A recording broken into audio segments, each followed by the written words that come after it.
नमस्ते, मी Snehal गरपणकर. SP9 मराठीमध्ये आपलं पुन्हा एकदा स्वागत. मुंबईत राहणारे 38 वर्षाचे अमोल देशमुख नोकरी, कुटुंब आणि जबाबदाऱ्या यांमध्ये इतके व्यस्त झाले होते की स्वतःच्या आरोग्याकडे लक्ष देण्यास त्यांच्याकडे वेळ नव्हता.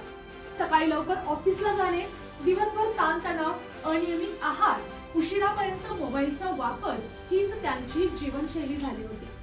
एक दिवस अचानक ऑफिसमध्येच त्यांच्या छातीत दुखू लागले.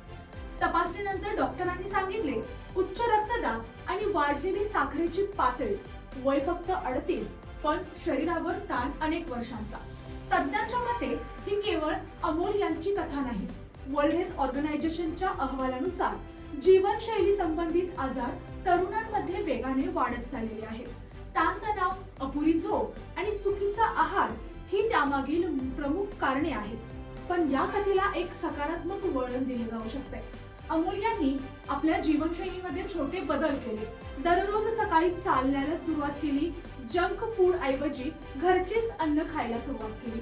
रात्री वेळेवर झोप घेण्यास, नियमित व्यायाम करण्यास आणि या सर्वात महत्त्वाचे कुटुंबासोबत वेळ घालवायला सुरुवात केली. 6 महिन्यांनंतर त्यांची तब्येत सुधारली. रक्तदाब नियंत्रित झाला, साखर पातळी कमी झाली आणि सर्वात महत्त्वाचं म्हणजे त्यांनी स्वतःसाठी वेळ काढायला महत्त्व दिले. तज्ञ सांगतात, आरोग्य अचानक बिघडत नाही, ते हळूहळू दुर्लक्षित होते. आजची ही कथा आपल्याला एकच संदेश देते, काम महत्त्वाचं आहे, पण आरोग्य त्याहून अधिक महत्त्वाचं आहे. या आणि अशाच इन्फॉर्मेटिव्ह न्यूज साठी पाहत राहा SP9 Marathi. Your time, your news. धन्यवाद.